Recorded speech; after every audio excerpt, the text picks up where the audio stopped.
God is good dahil akala ko wala nang tutulong sa amin pero may ginamit siya para tulungan, para maging amin itong bahay na to. Ayon sa isang bagong Leje at Remax survey, 32% ng mga Canadians ang tinitignan na ang mga hindi karaniwang paraan para magkaroon ng tahanan sa gitna ng mataas na cost of living sa bansa. Sa pagtaas ng renta dito sa Canada, marami talaga din yung nagde-desire na or nangangarap na magkaroon na rin sana ng sariling bahay at doon na lang magbayad ng monthly. And sa experience namin sa paghahanap namin ng bahay last year, nakita ko rin ang pagtaas ng presyo ngayong 2024. And alam naman natin currently mataas na talaga ang interest compare sa 2% dati, 1.7% na interest ay talagang nagdoble na, nagtriple na para sa iba ang kanilang mortgage. For today's video ay pag-uusapan po natin ang kakaibang diskarte ng ibang Pinoy para makakuha na ng sariling bahay at hindi na magrenta.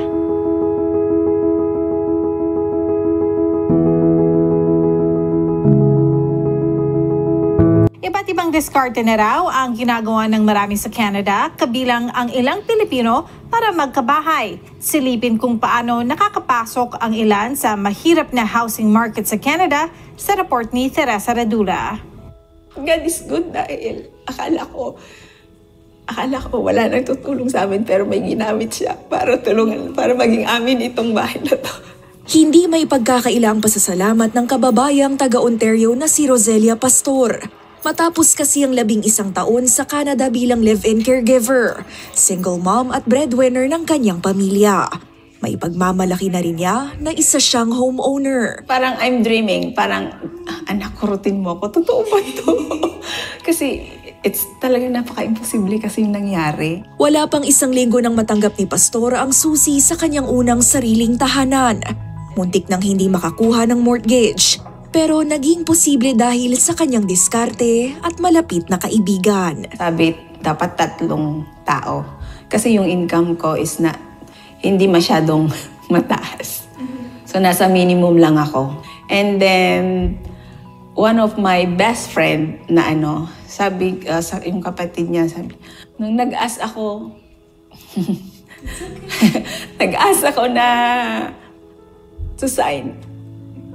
Co-sign nilang walang sabi ko. Alam mo yung walang alinlangang, walang alinlangang walang alinlangang nag-oo siya. Aminado si Pastor na mayroong risk sa pag-co-sign ng kaibigan para makamit ang pagkakaroon ng mortgage at tahanan. Pero ayon sa isang Firstly, congratulations sa ating kababayan at finally magkakaroon na siya ng tinatawag niyang sariling bahay. Though ito po ay naka-loan pero it's a big achievement na rin sa kanya na yung i-amortize niya, yung babayaran niya monthly ay para nasa sarili niyang bahay. And I believe lahat naman tayo ay nangangarap na one day magkaroon din ng sariling bahay. I remember yung kakilala namin, mahigit 2 dekada na siya dito sa Canada na naninirahan at nakadalawang bili na rin siya ng bahay. So hindi po niya binenta yung unang bahay niya, so nasa pangalan pa rin niya at pinaparenta. So currently yung pangalawang bahay niya, yun ang tinitirhan niya. And sabi niya nga, sa talhata ng buhay niya, sa panahon ng pagkuha niya ng bahay, hindi siya naka-experience na umabot ng 3% man lang yung housing interest.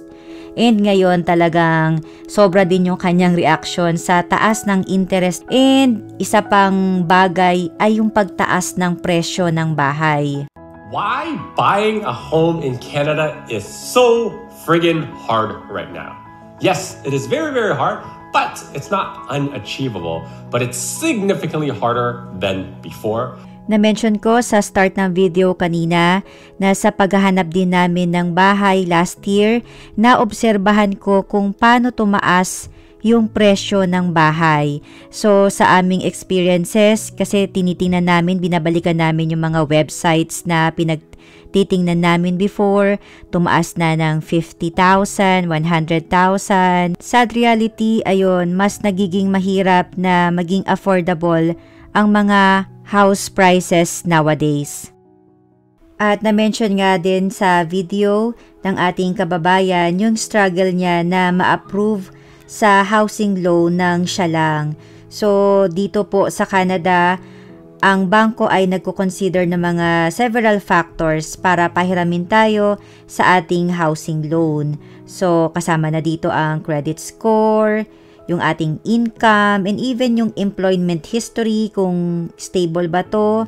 Kasi nga yung loan natin ay tatakbo ng ilang taon. Kasama din na kinoconsider ang debt history patungkol sa mga utang natin. And naalala ko nga nung nasa proseso kami ng pagkuha ng bahay, unang tinatanong din talaga kung merong loan, mga kahit na small loan, personal loan, or mga big loans, tatanungin po kaagad-agad yun, and ma-scrutinize nila yung ating debt history. So, tinitingnan talaga nila yung ating credit worthiness and financial responsibility sa ating mga utang. Example po sa credit card, pagka malaki yung na-occupy natin ng spending tapos konti lang yung natitirang balanse sa ating credit card, so hindi po magandang presentation yun. So talagang there's a lot of factors na inihahanda pagka maglo-loan po tayo.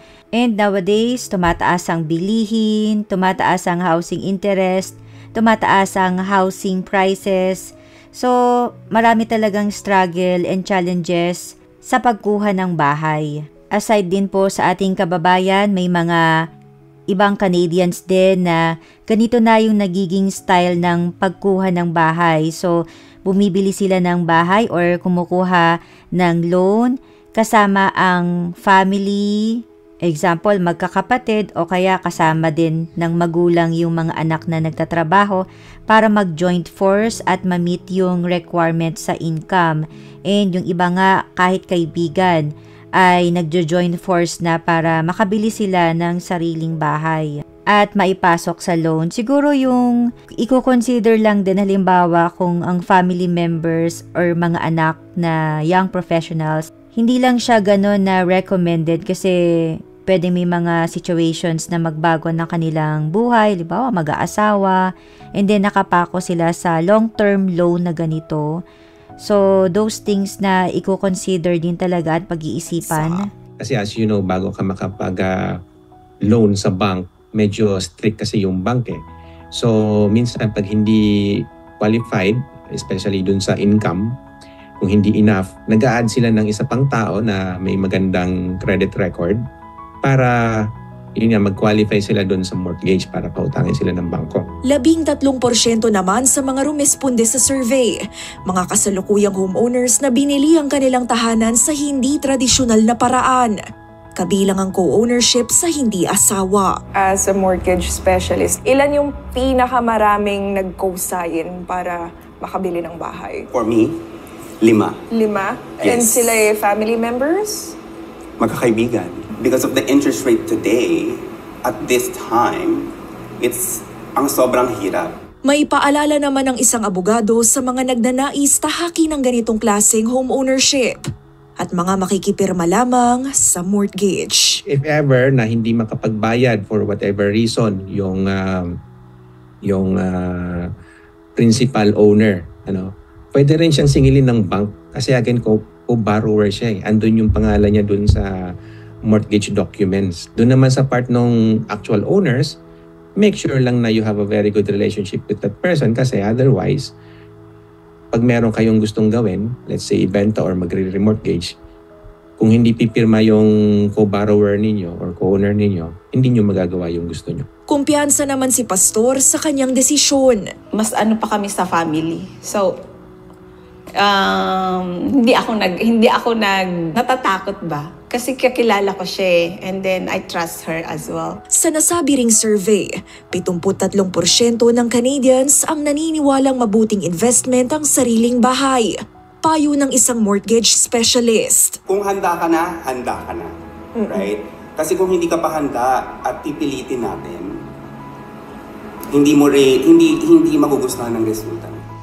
So ayun, talagang may mga i-consider din tayo pagdating sa mga pagko-co-borrower.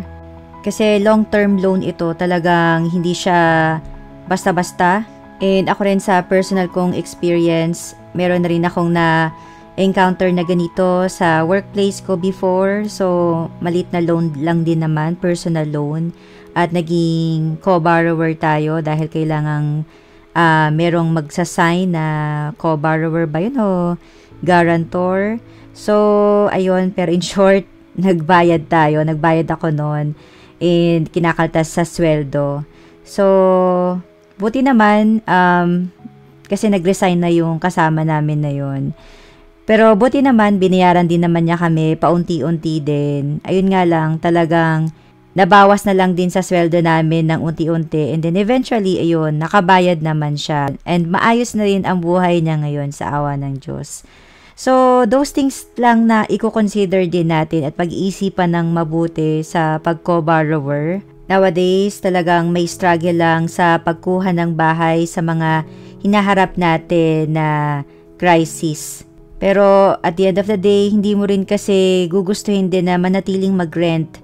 Dahil kami sa experience nga namin nito lang, sobrang taas na ng renta. So, tumaas na naman po ang renta namin. And talagang pang mortgage na siya. So, ayun talaga, maging handa lang sa pinansyal at talagang pag-ready na, pag-aralan nating mabuti at kumuha na rin ng bahay. Sa mga bagong viewers po ng aming channel, please consider subscribing.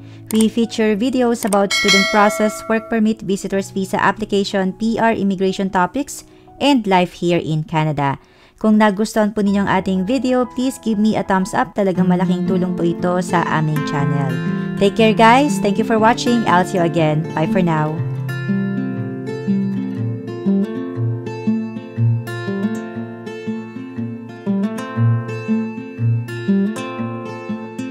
I don't know what I meant to feel anymore.